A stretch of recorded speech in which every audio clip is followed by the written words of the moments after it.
a abrirmos juntos a nossa Bíblia no Evangelho de Marcos.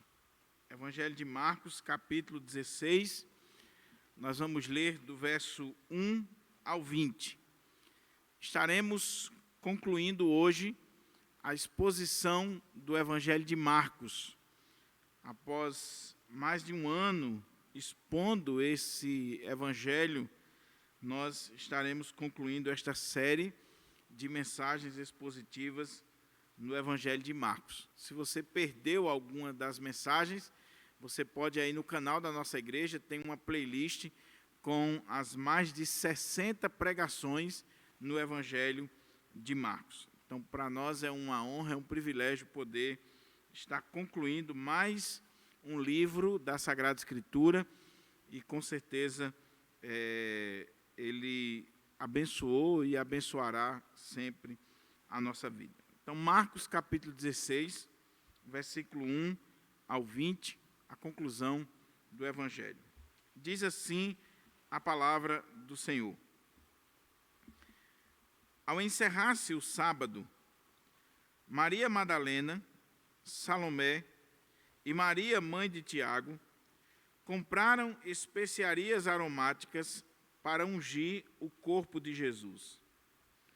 Ao raiar do primeiro dia da semana, elas caminharam até o sepulcro e questionavam umas às outras: quem poderá remover para nós a grande pedra que fecha a entrada do sepulcro?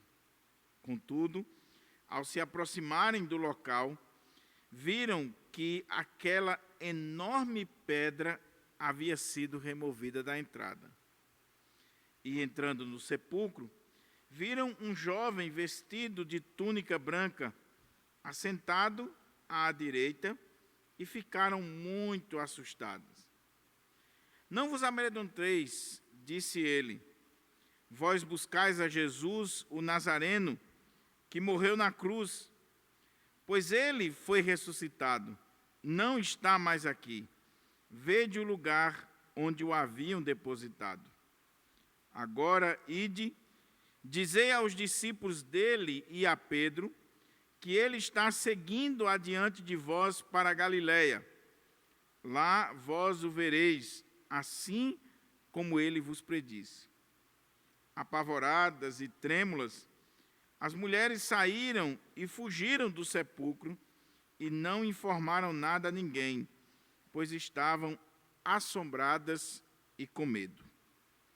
Quando Jesus ressuscitou, ao alvorecer do primeiro dia da semana, apareceu primeiramente a Maria Madalena, de quem havia expulsado 7 demônios. Então, ela foi e comunicou aos que com ele tinham estado. Eles, porém, estavam desolados e em prantos. Quando receberam a notícia de que Jesus estava vivo e fora visto por ela, não conseguiram acreditar. Depois Jesus apareceu em uma outra forma a outros 2 seguidores que estavam a caminho do interior. Então eles retornaram e informaram tudo isso aos demais. Contudo, também, no depoimento deles, não creram. Mais tarde, Jesus apareceu aos 11, enquanto estavam reclinados, ceando. Repreendeu-lhes a falta de fé e a dureza dos corações, porque não acreditaram no testemunho daqueles que o tinham visto depois de ressurreto. E lhes ordenou: enquanto estiverdes indo pelo mundo inteiro, proclamai o Evangelho a toda criatura. Aquele que crer e for batizado será salvo, todavia quem não crê será condenado. E estes sinais acompanharão aos que creem em meu nome. Aos que creem em meu nome expulsarão demônios, em línguas novas falarão, pegarão serpentes com as mãos, e se algo mortífero beberem, de modo nenhum lhes fará mal. Sobre os enfermos imporão as mãos, e eles serão curados. Concluindo, depois de lhes ter orientado, o Senhor Jesus foi elevado aos céus e assentou-se à direita de Deus. Então os discípulos saíram e pregaram por toda parte, e o Senhor cooperava com eles, confirmando-lhes a palavra com os sinais que os acompanhavam. Vamos orar ao Senhor mais uma vez, pedindo a Ele que nos ajude, nos oriente, que Ele possa nos edificar com essa conclusão da exposição aqui do Evangelho de Marcos. Curva sua fronte e ora ao Senhor. Ó Pai, muito obrigado, Senhor, por este privilégio, por esta honra de poder concluir esta exposição do Evangelho de Marcos, estudando com os meus queridos irmãos e irmãs este capítulo 16, que trata de um tema tão importante, tão fundamental, o clímax do Evangelho e aquilo que fundamenta a nossa vida e a nossa fé, a ressurreição do Teu Filho. Ó Pai, que o Teu Espírito Santo, que inspirou esse texto, agora possa falar de uma forma toda especial ao nosso coração. É em Cristo, por Cristo e para a glória de Cristo que nós oramos e desde já te agradecemos, hoje e sempre. Amém. Amém. Mantenha a sua Bíblia aberta para que a gente possa considerar esse texto. Meus irmãos e irmãs, nós abrimos esta série dizendo que o objetivo de Marcos é narrar para nós a história de Jesus. Não necessariamente o Evangelho é uma biografia, como nós estamos acostumados a ouvir sobre biografias. O Evangelho é uma biografia teológica. Ele não tem como objetivo narrar em detalhes a história, a vida, mas ele narra eventos, aspectos da vida de Jesus que tem como fundamento uma teologia por trás. Mas quando a gente olha os evangelhos, apesar de não serem biografias no sentido pleno da palavra, serem relatos teológicos, fidedignos, históricos, mas relatos teológicos, nós vemos que todos eles tratam do nascimento, da vida, da morte e da ressurreição do Senhor. Eles narram esses eventos da vida de Jesus. E dentre todos os eventos da vida de Jesus, a ressurreição é o ponto máximo, é o clímax. Marcos está chegando aqui, após ter narrado a vida, o ministério, o julgamento, a morte de Jesus, o sepultamento de Jesus, tudo aquilo que estava em volta dessa história e dessa vida de Jesus, ele chega agora ao clímax do seu evangelho, ao ponto principal, ao ponto máximo. E a gente sabe disso porque o próprio apóstolo Paulo vai dizer, na carta aos Coríntios, que nós iniciamos a exposição domingo passado, que se Cristo não ressuscitou, é vã a nossa fé. A ressurreição é o ponto base, é o alicerce da nossa fé. E se Cristo não ressuscitou, era vã a nossa fé. Então, Marcos vai terminar chamando a atenção para a ressurreição do Senhor Jesus, que é um evento histórico, é um evento fidedigno, corroborado com provas infalíveis, incontestes, e que nós vemos aqui o evangelista chamando a atenção para ela. Mas eu queria ainda, à guisa de introdução, destacar um aspecto curioso deste evangelho, aqui no capítulo 16. Eu não vou me aprofundar nesse ponto, até porque nem tenho condições, nem tampouco é o objetivo da série. Mas, como os irmãos podem ouvir uma pregação no YouTube, ou ver um livro, ou algum comentarista falando sobre isso, eu gostaria de só dar uma pincelada. Os estudiosos, eles veem que o capítulo 16 de Marcos, esse capítulo que conclui o Evangelho de Marcos, ele é um capítulo polêmico. Por que polêmico? Não pura e simplesmente por causa do tema da ressurreição, mas porque, se você olhar, inclusive algumas das nossas Bíblias, vem o seguinte: capítulo 16, versículo 1 ao 8, você tem o relato final do Evangelho de Marcos. E a partir do versículo 9, em algumas de nossas Bíblias, tem o texto, mas está entre parênteses. Está com uma marcazinha, dando um destaque de que tem alguma coisa ali que eu preciso saber. O que é isso? É que boa parte dos manuscritos do Evangelho de Marcos não tem este final, que vai do versículo 9 ao versículo 20. Então, isso provocou muita discussão ao longo da história da igreja sobre o que aconteceu com o final do Evangelho de Marcos.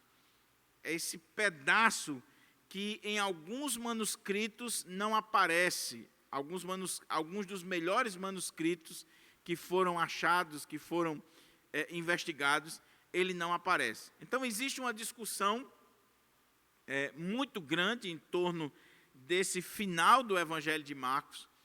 Alguns sustentam com unhas e dentes de que o Evangelho de Marcos ele termina no versículo 8 e que a partir do versículo 9 até o final foi acréscimo de algum copista, de algum teólogo, lá ainda nos primeiros séculos, mas que, querendo harmonizar o Evangelho de Marcos com os demais evangelhos, ele acrescentou esses relatos aqui das aparições de Jesus e o final do Evangelho.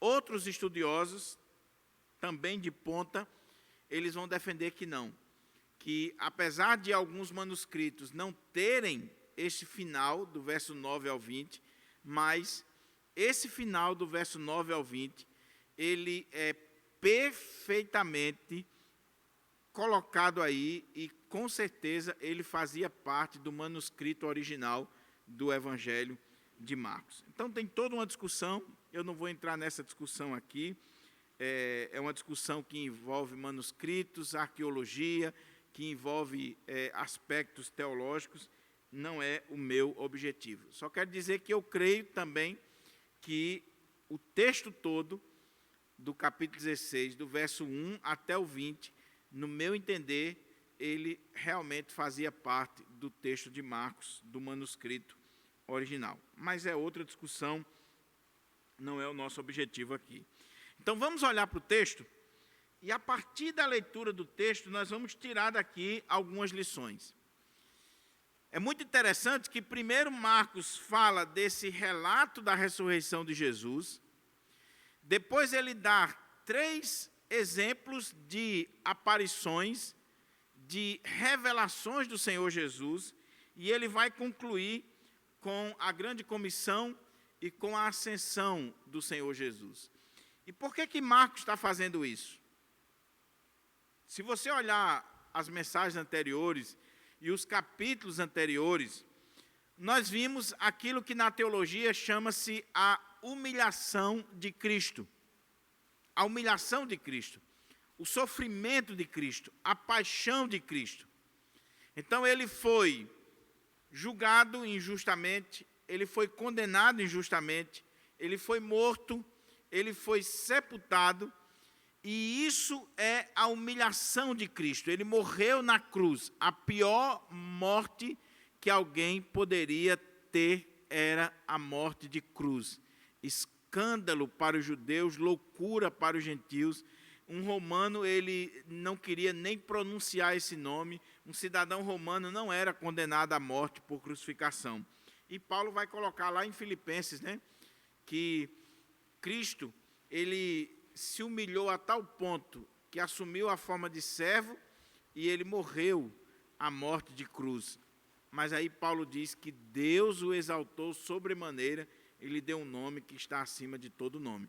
Então, o Evangelho vinha mostrando essa humilhação de Cristo, e agora ele vai mostrar essa exaltação de Cristo. A partir do momento que Cristo ressuscita, ele vence a morte, ele vence os seus inimigos, ele tem agora todo o poder no céu e na terra, e ele vai designar os discípulos a missão de pregar o Evangelho, e após fazer isso, após dar provas incontestáveis da sua ressurreição, ele vai ser assunto ao céu, ele vai subir, de onde um dia ele virá para julgar os vivos e os mortos e buscar a sua igreja. Então, humilhação e exaltação de Cristo. Vamos olhar o texto, primeiro, do verso 1 ao verso 8. Olha como é que o texto começa. Marcos 16, 1 a 8. Ao encerrar-se o sábado, Maria Madalena, Salomé e Maria, mãe de Tiago, compraram especiarias aromáticas para ungir o corpo de Jesus. Ao raiar do primeiro dia da semana, elas caminharam até o sepulcro e questionavam umas às outras: quem poderá remover para nós a grande pedra que fecha a entrada do sepulcro? Contudo, ao se aproximarem do local, viram que aquela enorme pedra havia sido removida da entrada. E entrando no sepulcro, viram um jovem vestido de túnica branca, assentado à direita, e ficaram muito assustadas. Não vos amedronteis, disse ele.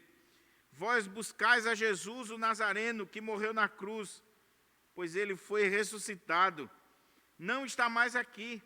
Vede o lugar onde o haviam depositado.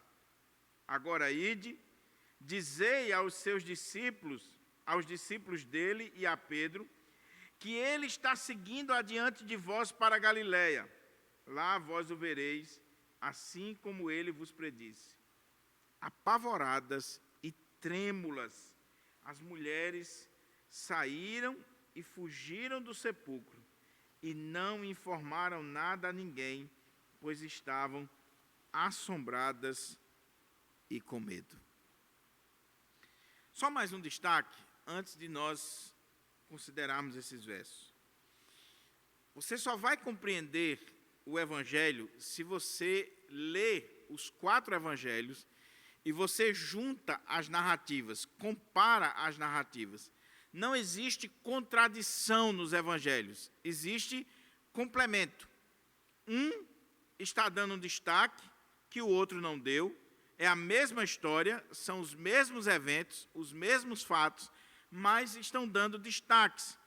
E aqui não é diferente, é preciso você ler o relato de Mateus, o relato de Lucas e o relato de João, para complementar aquilo que Marcos está colocando de forma resumida.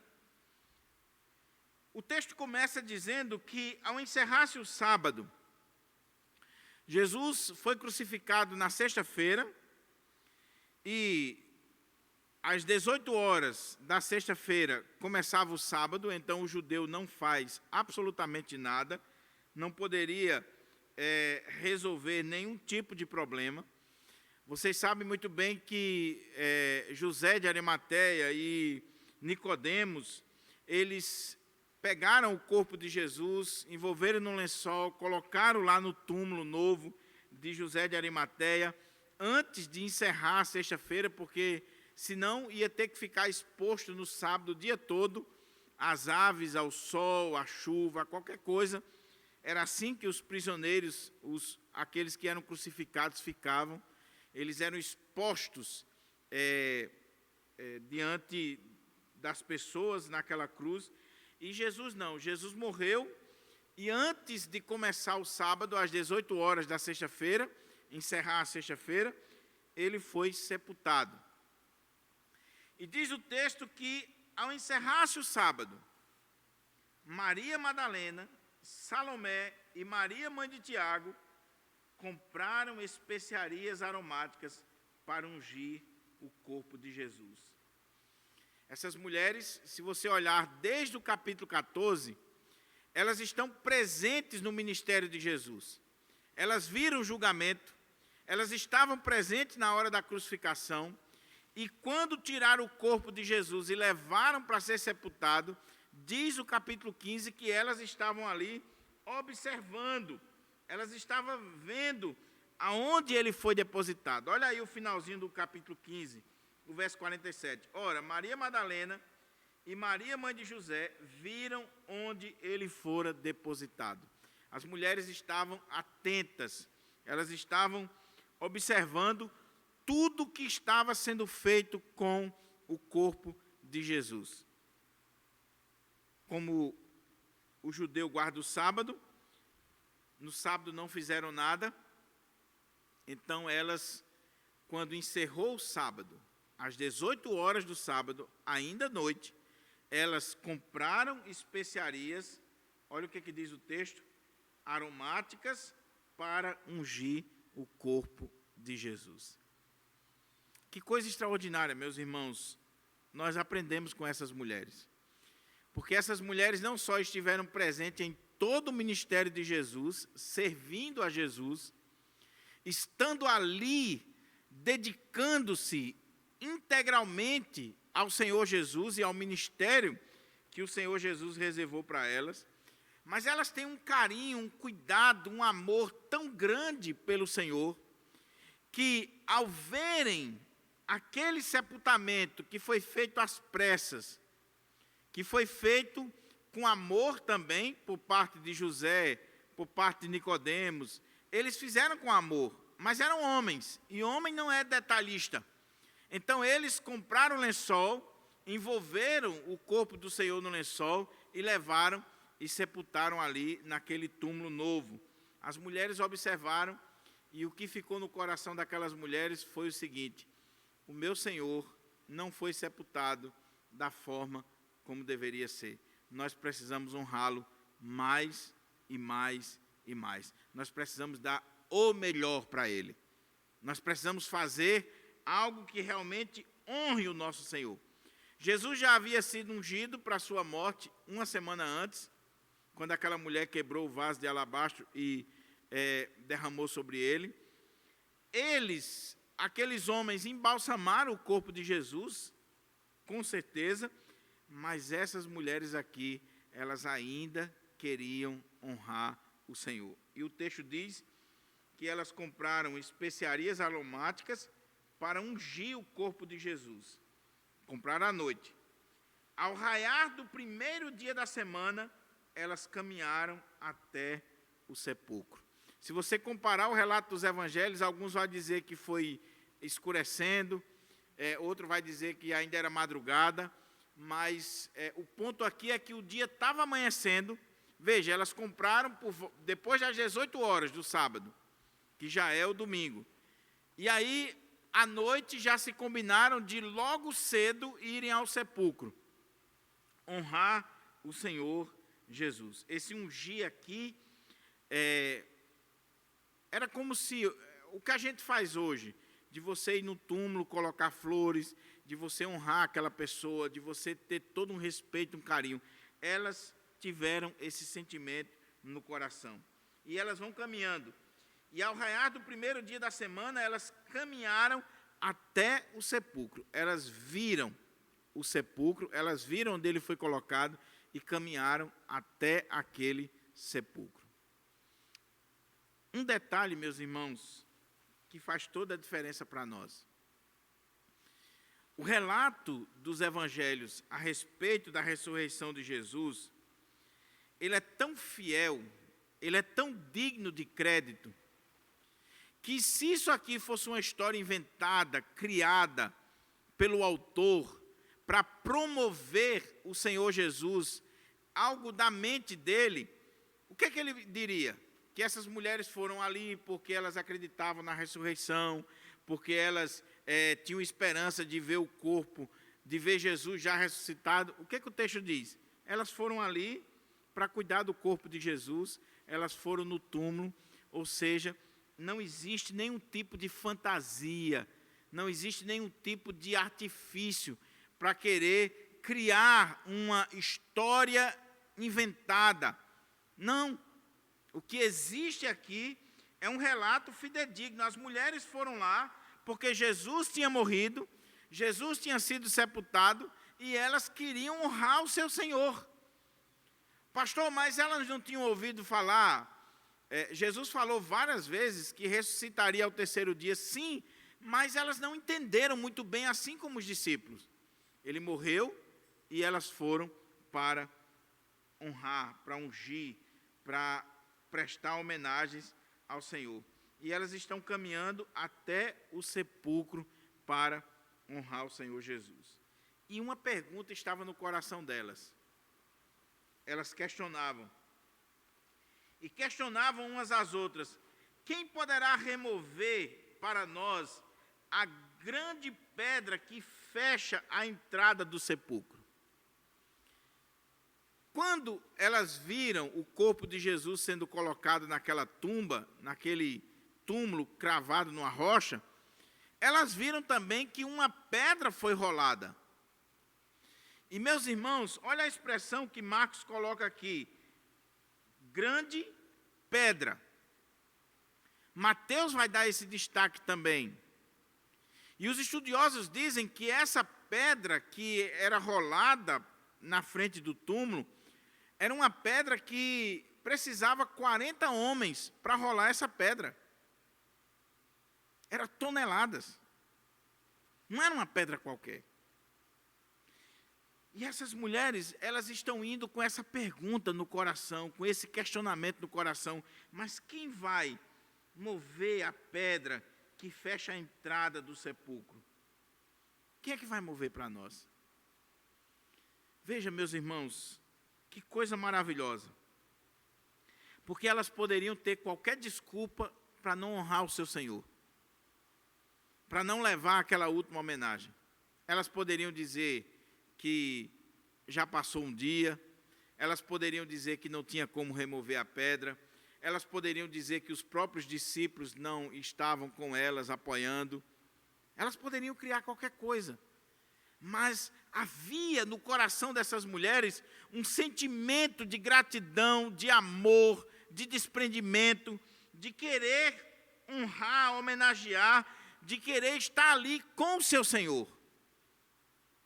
Mas, no caminho, elas começaram a lembrar: e a pedra?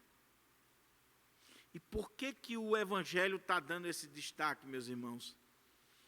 Porque, quando nós estudamos sobre a ressurreição de Jesus e as provas da ressurreição de Jesus, nós vemos que não existe a mínima possibilidade dos homens, dos cientistas, dos céticos, de quem quer que seja, colocar em xeque a ressurreição do Senhor.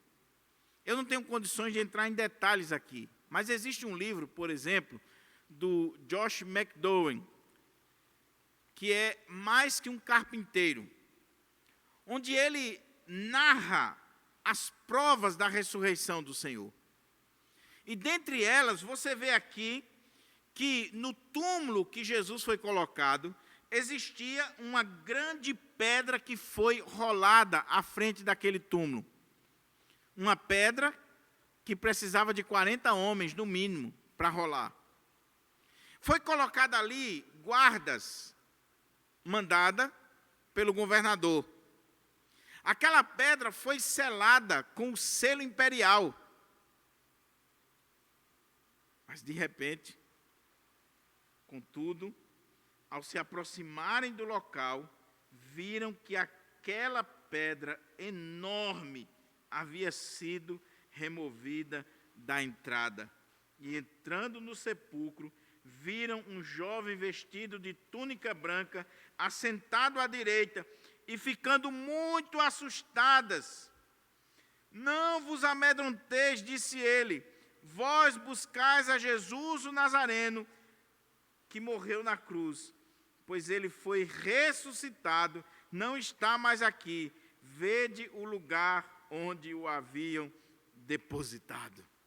Louvado seja Deus, meus irmãos, porque aqui está o fundamento da nossa fé. Aqui está, de fato, é aonde a nossa fé está firmada. E se eu não creio nisso, eu não sou cristão. Eu não tenho como ser um cristão. Se eu colocar em xeque a ressurreição de Jesus, eu perdi o fundamento da minha fé. Leia 1 Coríntios capítulo 15. E como eu disse, Deus tomou todas as providências para que esse relato não ficasse dúvidas para o ser humano. Quando a gente compara os evangelhos, você vê que houve alguns argumentos para tentar dizer que Jesus não ressuscitou. Por exemplo, João vai colocar que quando os guardas viram que a pedra foi removida, que o corpo não estava mais ali, e eles saíram também apavorados, eles chegaram, contaram para os sacerdotes, e os sacerdotes foram às autoridades, e o que as autoridades fizeram? Deram dinheiro para os guardas, para que eles saíssem dizendo que os discípulos vieram de noite e roubaram o corpo. Eles estavam dormindo, como é que eles viram os discípulos roubar o corpo? É uma contradição. Mas veja, meus irmãos, outra explicação que na história da igreja se tentou colocar é que, de fato, Jesus, ele não tinha morrido na cruz, ele tinha tido um desmaio. Ele apanhou, ele foi crucificado, e aí ele não chegou a morrer, ele teve uma espécie de desmaio. E como tiraram ele muito rápido da cruz e colocaram no túmulo, quando fecharam aquele túmulo, e ele com o corpo todo coberto com aquele lençol, ele foi aquecido, e de repente ele se levanta ali, e não tinha nada a ver com ressurreição, era simplesmente que ele teve um desmaio, e a partir daí se espalhou isso. Um milagre grande, porque alguém que apanhou, como ele apanhou, com chicote romano, de tira de couro, que na ponta tinha pedaços de ossos, que onde batia rasgava a carne. Que muitos prisioneiros já morriam nessa sessão de chicotadas, de chibatadas. Depois de tudo que ele passou, ele ter condições de rolar uma pedra de tonelada, brigar com soldados romanos que eram preparados, guerreiros, é um milagre. Mas o fato é que a Bíblia diz que a pedra foi removida. A pedra foi removida. Mateus vai colocar que houve um grande terremoto, um anjo do Senhor removeu aquela pedra e se assentou sobre ela, mostrando a autoridade, mostrando esse poder de Deus. Não respeitou o selo imperial, aqueles soldados ficaram apavorados, aquela pedra foi removida para a glória do nome do Senhor, e o túmulo ficou vazio. E a teoria de que os discípulos roubaram o corpo, será que os discípulos iam dar a vida por uma mentira? Ah, não, mas vieram e levaram o corpo. Até hoje não tem condições de apresentar esse corpo de Jesus e essas provas. Ele ressuscitou, ele está vivo. Aquele túmulo vazio, aquela pedra rolada, o testemunho das mulheres, o testemunho dos discípulos, a existência da igreja, tudo isso é prova da ressurreição do Senhor Jesus. Do Senhor Jesus. Então, quando elas chegam ali, a pedra já havia sido removida, e elas ficam com medo, elas entram naquele sepulcro, e elas ficam com medo, e aquele anjo, ele diz: não vos amedronteis, vós buscais a Jesus o Nazareno, que morreu sim na cruz, ele morreu na cruz, pois ele foi ressuscitado, não está mais aqui, vede o lugar onde o haviam depositado. Louvado seja o Senhor. Meu querido irmão, nunca duvide dessa verdade fundamental da nossa fé. Agora um detalhe. Outra prova da ressurreição de Jesus é a guarda do domingo. Porque o texto começa dizendo que, ao encerrar-se o sábado, Maria Madalena, Salomé e Maria, mãe de Tiago, compraram especiarias aromáticas para ungir o corpo de Jesus.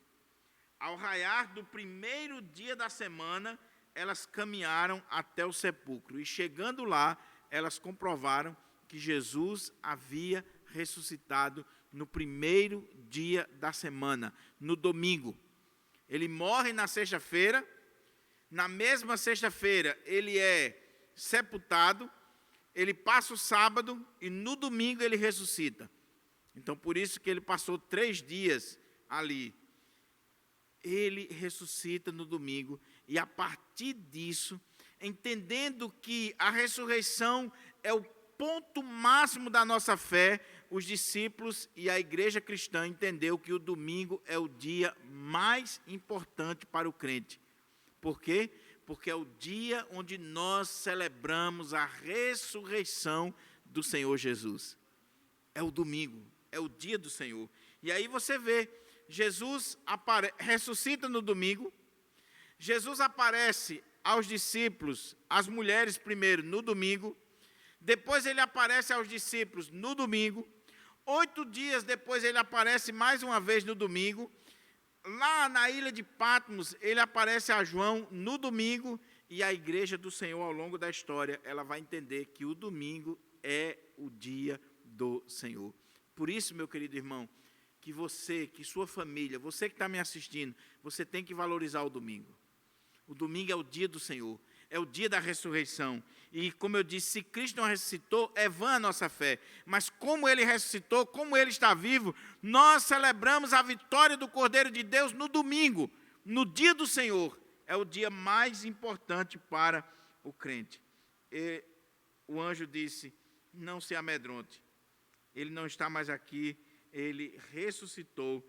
E vejam o lugar. O túmulo está vazio. Louvado seja Deus.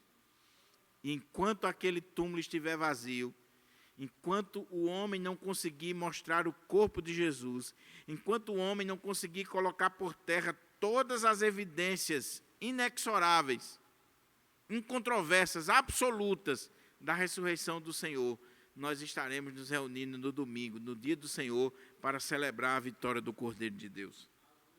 O texto diz que o anjo ainda disse para aquelas mulheres, agora, ide, dizei aos discípulos dele e a Pedro, que ele está seguindo adiante de vós para a Galiléia. Lá vós o vereis, assim como ele vos disse. Lembra do relato anterior? Jesus prometeu aos discípulos, eu vou morrer, mas ao 3º dia eu vou ressuscitar, e quando eu ressuscitar, eu irei ao encontro de vocês na Galiléia. Ele marcou o encontro. Ele disse, eu vou lá na Galiléia encontrar vocês. E agora o anjo está dizendo, olha, conforme ele disse, vá lá, diga para os discípulos que ele ressuscitou, que ele está vivo e que ele já está a caminho da Galiléia. Que ele vai para a Galiléia, que ele vai encontrar os discípulos na Galiléia. Mas tem um detalhe aqui, meus irmãos, do Evangelho de Marcos, que, meu querido, faz toda a diferença na nossa vida. Como é que o texto diz? Ide, dizei aos discípulos dele e a Pedro. E a Pedro. Por que que o texto, por que que o anjo, por que que está dando esse destaque para Pedro? E a Pedro. Uma vez eu li um livro, uma pregação, um livro que é a transcrição de uma pregação de um pastor chinês, que o tema do sermão era exatamente esse, e a Pedro. E a Pedro. E aquele pastor, ele faz um relato de toda a história de Pedro, e por que que esse e a Pedro faz todo sentido. Sabe o que que esse e a Pedro diz para nós, trocando em miúdos? Deus não desiste de você. Deus não desiste de você. Meus irmãos, Pedro estava para baixo. Pedro estava arrasado. Pedro já havia desistido. Pedro já não tinha mais nenhuma esperança para o seu ministério, para a sua vida. Pedro já estava jogando a toalha. Lê o Evangelho de João. Que nesse íntere aqui, o que aconteceu com Pedro? Ele é um líder. Ele chega para os demais discípulos e diz assim, eu vou pescar.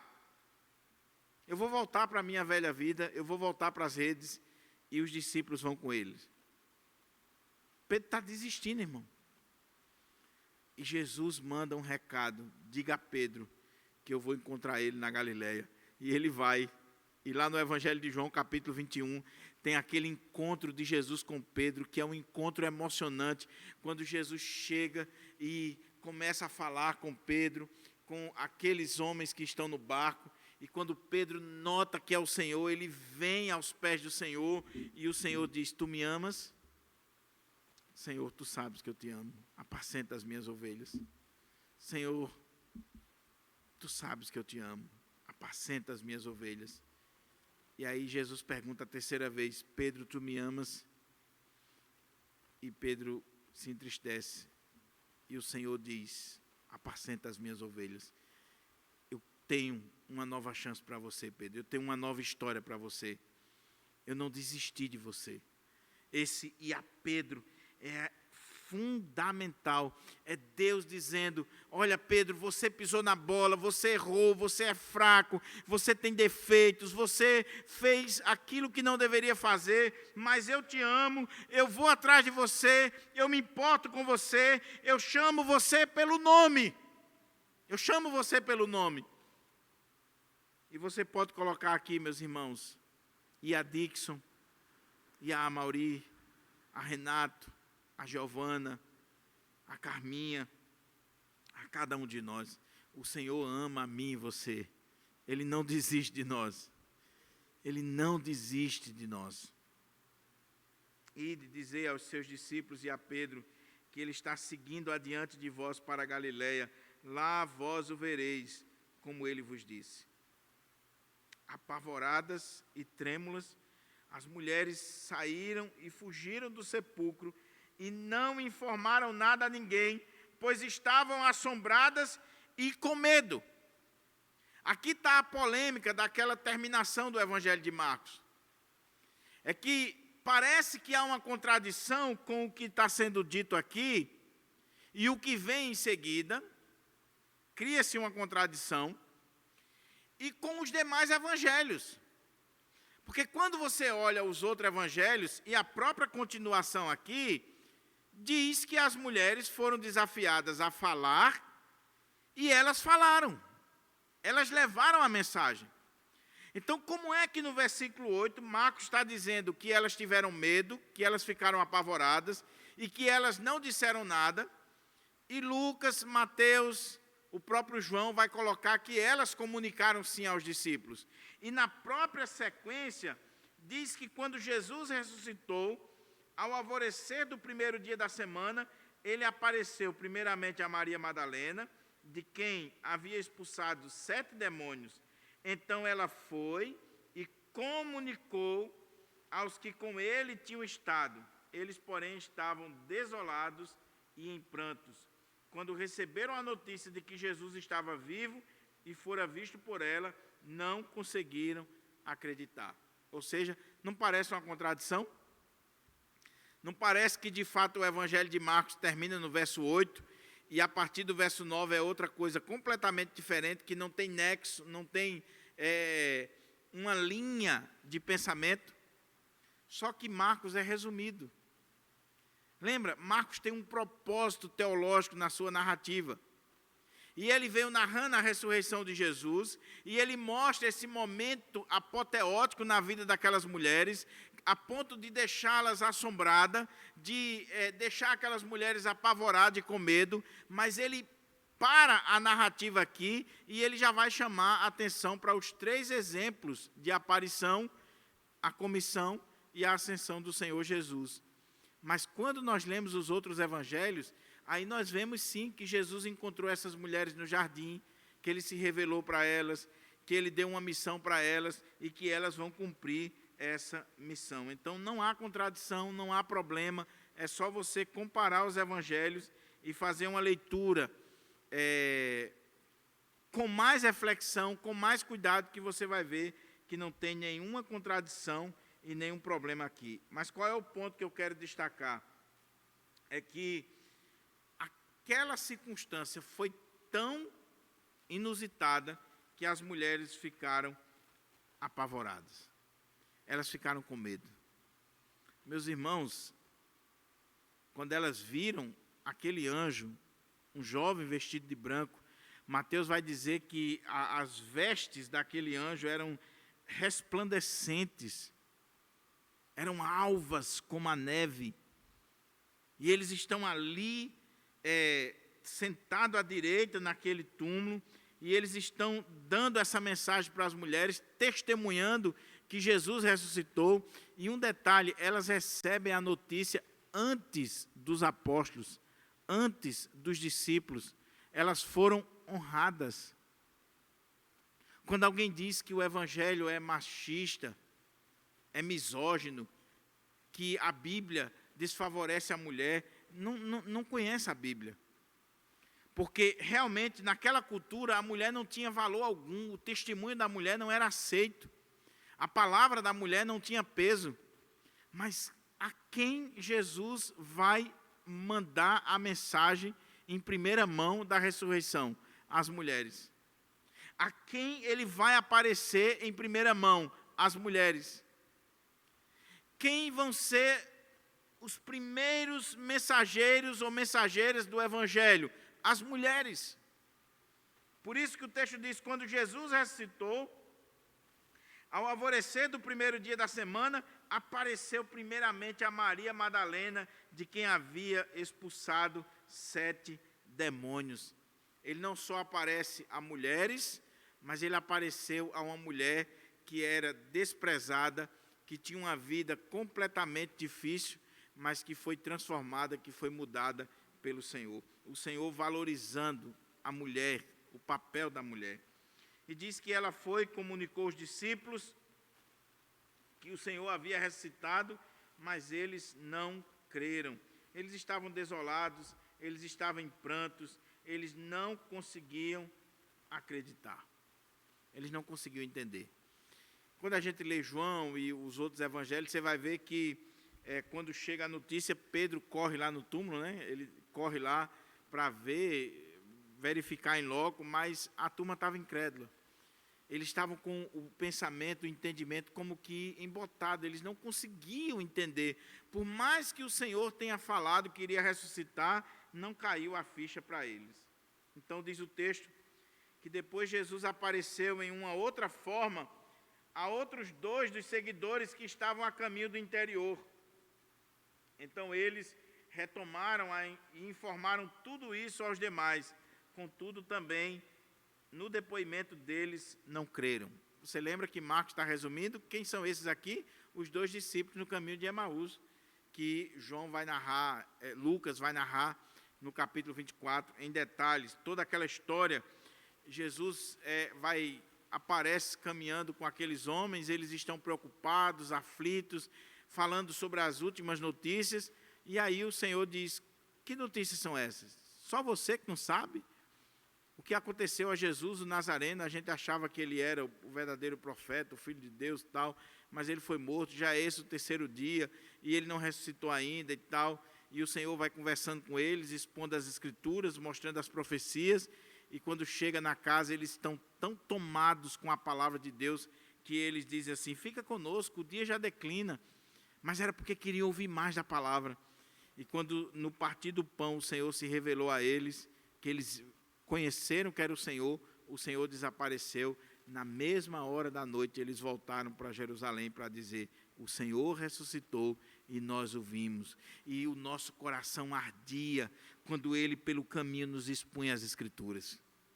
O verdadeiro crente, meus irmãos, ele não só arde o coração quando escuta a palavra, mas ele tem vontade de pregar a palavra, seja de manhã, de tarde, de noite, de madrugada, ele tem vontade de pregar a palavra de Deus. Eles voltam, falam para os discípulos e eles, mais uma vez, não acreditaram.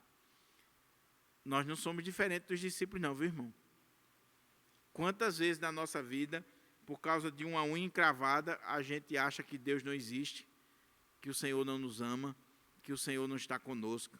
Uma unha encravou e você não conseguiu desencravar, e você começa a duvidar do amor de Deus, da palavra de Deus e de tudo aquilo que o Senhor tem para você. Mas o texto continua. Ele mostrou a aparição para as mulheres, para esses discípulos, e por último Jesus aparece aos 11. Mais tarde Jesus apareceu aos 11, enquanto estavam reclinados ceando. repreendeu-lhes a falta de fé e a dureza dos seus corações, porque não acreditaram no testemunho daqueles que o tinham visto depois de ressurreto. O Senhor agora vai aparecer a eles. E você lembra do relato de João capítulo 20, que eles estão numa casa reunidos, com medo dos judeus, e o Senhor chega, aparece, diz: Pai seja convosco, se revela a eles. Tomé não está presente, mas no outro domingo o Senhor aparece de novo e agora se revela a Tomé e censura a incredulidade do coração deles. E agora o Senhor vai dar uma missão. E lhes ordenou. Eu não sei como é que está na sua versão atualizada, mas eu acho que diz assim: ide por todo mundo. Mas aqui na minha versão, na King James atualizada, eles traduziram praticamente, literalmente o que está no grego. Porque diz assim: e lhes ordenou, enquanto estiverdes indo pelo mundo, porque na nossa versão mais antiga diz, ide por todo mundo. E a gente acha que a ordem é o ide. O ide não é a ordem está no fazer discípulo. Esse ide aí, ele deveria ser traduzido no gerúndio, indo por todo mundo. E aqui eles traduziram muito bem. E lhes ordenou, enquanto estiverdes indo pelo mundo inteiro, proclamai ou pregai o evangelho a toda criatura. Ou seja, o Senhor ressuscitou, deu provas infalíveis de que estava vivo, e agora Ele dá uma ordem, uma missão, Ele dá uma tarefa, é a grande comissão para os discípulos, para mim e você. Ele diz, à medida que vocês forem indo pelo mundo, que vocês estiverem caminhando neste mundo, vocês devem pregar o Evangelho, proclamar o Evangelho a toda criatura, fazer discípulo de todas as nações. E aquele que crê e for batizado será salvo. Todavia, quem não crê será condenado. Essa é a nossa tarefa, meus irmãos. Não era só a tarefa dos apóstolos, não. Eles cumpriram a tarefa. Eles colocaram em prática o que o Senhor falou. E tem aspectos aqui que estão relacionados exclusivamente aos apóstolos. Exclusivamente aos apóstolos. Mas é minha tarefa, é sua tarefa, proclamar o Evangelho, a ressurreição do Senhor Jesus. Aquele que crê e for batizado será salvo. Todavia, quem não crê será condenado. E estes sinais acompanharão aqueles que creem.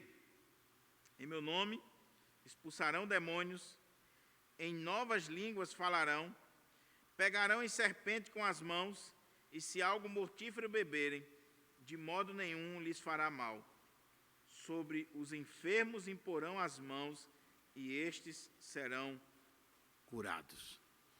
O Senhor Jesus revestiu os apóstolos de autoridade, ele recebeu toda a autoridade no céu e na terra, ele dá uma missão para os apóstolos, e os apóstolos fariam os mesmos sinais e prodígios que o Senhor Jesus, para autenticar o ministério e o chamado deles. E diz o texto que, concluindo, depois de lhes ter orientado, o Senhor Jesus foi elevado aos céus e assentou-se à direita de Deus. A exaltação de Cristo. Você tem lá em Atos o relato. O Senhor passou mais de 40 dias com os discípulos. O Senhor apareceu a mais de 500 irmãos de uma só vez, diz Paulo, lá na carta aos Coríntios. Ele deu provas incontestáveis que estava vivo, até aquele momento que chegou a hora dele ser assunto aos céus, dele subir para o Pai.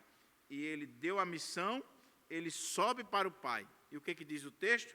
Então, os discípulos saíram e pregaram por toda parte, e o Senhor cooperava com eles, confirmando-lhes a palavra com os sinais que o acompanhavam. À medida que os apóstolos foram proclamando o Evangelho, eles expulsaram demônios, eles curaram enfermos, eles ressuscitaram mortos, eles enfrentaram tudo e todos, e a mensagem do Senhor chegou até nós. Eram homens comuns, mas homens revestidos do poder, da autoridade do Senhor Jesus Cristo, ressuscitado, o Rei dos Reis, o Messias, o Filho de Deus. E Marcos está destacando isso para mim e você. O Senhor estava com eles, confirmando a palavra com sinais, com prodígios. Há uma discussão sobre esses sinais e prodígios, se eles foram restritos ao período apostólico, se eles estavam restritos só aos apóstolos. Há uma discussão muito grande sobre isso. Eu, particularmente, creio que, sim, os sinais, os prodígios, os milagres foram para autenticar o ministério dos apóstolos. Estava primariamente ligado aos apóstolos, mas eu creio no Deus Todo-Poderoso, que ainda é o mesmo, e que os mesmos sinais e prodígios que Ele operou lá atrás, na vida dos apóstolos, no ministério dos apóstolos, Ele pode fazer hoje. Não com apóstolos, porque não tem mais apóstolos. Apóstolos só os 12 e Paulo, mas na vida de qualquer servo e serva do Senhor, que prega a palavra, que leva a palavra, o Senhor confirma com sinais, com prodígios, com intervenções milagrosas para a glória dEle. Ele confirma a sua palavra. E a história da igreja está cheia de relatos, está cheia de eventos, de fenômenos, de milagres, de coisas extraordinárias que o Senhor fez. Eu concluo essa série com algumas aplicações bem rápidas, simples, objetivas para mim e para a sua vida. Primeiro, meu querido irmão, minha querida irmã, essa é a maior de todas as histórias, é a história do nosso Salvador. Eu já fiz a exposição do Evangelho de Mateus, passamos mais de 4 anos pregando o Evangelho de Mateus. Entramos em Marcos e a história não fica chata. É a história do nosso Salvador. E a gente tem que conhecer, tem que se aprofundar, tem que estudar, tem que meditar. É a história do Filho de Deus, do Emanuel, do Deus conosco, do Senhor que se fez carne e habitou entre nós. Então vamos nos aprofundar nessa história. Vamos amar essa história. Segunda coisa, vamos proclamar essa história. Vamos falar desse Jesus. Vamos levar esse evangelho. Vamos falar desse Cristo para as pessoas. Vamos proclamar essa palavra. É essa a nossa tarefa. Marcos está escrevendo um livro para os cristãos de Roma, no século I. Se hoje escrever um livro é caro, é difícil, demanda tempo, esforço. Pense numa coisa trabalhosa, é escrever um livro, ainda hoje. Imagine no século I. Mas Marcos, para contar a história do Senhor, ele se deu ao luxo de escrever um livro que vai se tornar o primeiro evangelho. Ele escreveu esse livro para falar de Jesus para as pessoas. Então, meu querido irmão, minha querida irmã, eu queria pedir a você, naquilo que você puder, conte a história de Jesus. Leve a história de Jesus. Se você tem condições, tem talento, escreva um livro. Se você tem redes sociais, coloca nas suas redes sociais, mas leve a história de Jesus adiante. Fale do seu Senhor e Salvador.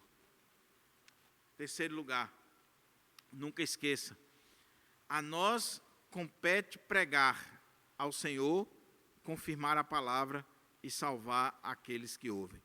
Eu não sou chamado para converter ninguém, eu não tenho autoridade de converter ninguém, de mudar a vida de ninguém. Agora o Senhor me deu a chamada para pregar, a mim e você. Proclamar o Evangelho. O Senhor confirma a palavra nos corações e Ele é quem faz os milagres, Ele é quem opera maravilhas, é quem salva as pessoas. E por último, nunca esqueça, o Senhor prometeu estar conosco pelos séculos dos séculos. Esse Jesus que esteve morto, mas está vivo, que subiu ao céu, que Marcos está dizendo aqui, um dia ele voltará para buscar a sua igreja. E nós temos que dizer, Maranata, Maranata, ora vem, Senhor Jesus. Essa é a nossa fé, é a nossa esperança. Que Deus aplique essa palavra no nosso coração, que Deus mude e transforme a nossa vida, que o Evangelho de Marcos possa de fato ter impactado a sua vida, assim como impacta a minha vida, assim como impacta milhões de pessoas ao longo desses 2000 anos nesse globo, que o Senhor esteja fazendo o mesmo na nossa vida. Vamos ficar de pé para